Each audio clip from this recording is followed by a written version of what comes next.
Welcome back to this week's Newsmaker segment here on KXAN. Susan Combs beginning her second four-year term as Texas Controller of Public Accounts. She serves as the state's treasurer, check writer, tax collector, and most prominently this week, revenue estimator. And welcome. And you've got a big announcement that you had. And tell us where Texas goes from here with these numbers that you've been talking about. Last Monday, I gave them the net number of $72.2 billion and, of course, said that if things changed, I would update it. What they will do now is they will take this along with their other responsibilities and they will craft a budget. I expect the first budget to be out on Tuesday. I believe that Chairman Pitts of House Appropriations said that they will then write bills to perform the state's functions within those numbers, and they will, I believe, finish up by June the 1st.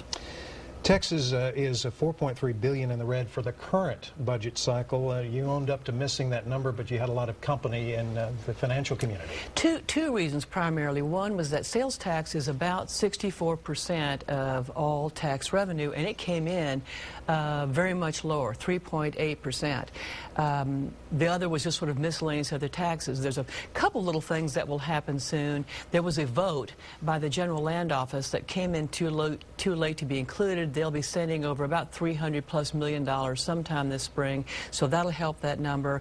In addition, the savings that agencies have been asked to make for the last year, those have not been swept, so those aren't really counted yet. So when they do a supplemental bill, those will then be added to reduce that 4.3 also. We've got a graphic showing the revenue sources that the state of Texas has, and a lot of people might be surprised that income from the federal government's number one. About $100+ billion comes in, but they direct that use. So the real question is, what is the general revenue that the state lawmakers can use for the purposes they wish? Some of that money has to be paid back that we get from them, right? From the government, the federal government, that they send down. Well, we send it back in forms of Medicaid, et cetera. Right. Right. You project that Texas will regain all the jobs lost in the recession by the end of next year.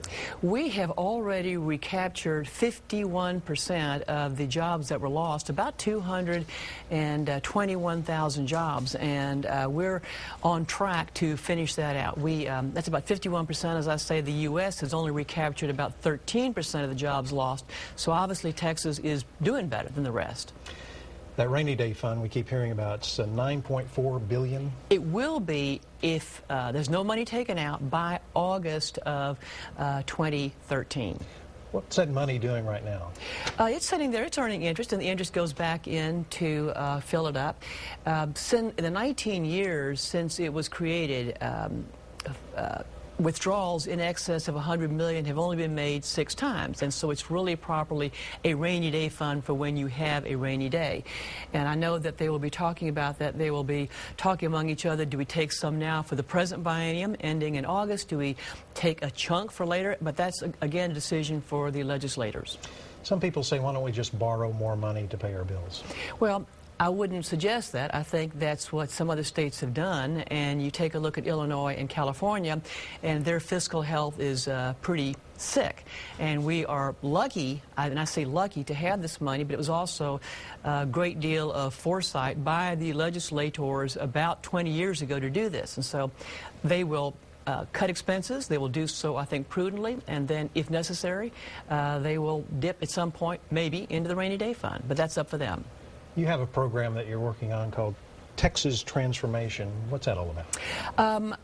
I use also the phrase reset button, and I think if we have a new normal in government revenues and government spending, then state government at all agency levels needs to do things better. It's called T2, Texas the Power of Tomorrow, and we are proposing that we take really a hard look at all education, public education, higher education. We take a look at how we interact with local entities of government. Can we do best practices that we should absolutely, I believe, really look at all of our state personnel purchasing. We are a large, muscular purchaser out in the market. And if you amalgamate that with the city and counties, you get huge buying. And I think there's lots and lots of money that we should be spending more prudently. Those are just a few of the things. And the legislature would have to act on some of these things, right? Right. Some studies we can always just do, but to change any kind of buying privileges, that would have to be done by the legislature.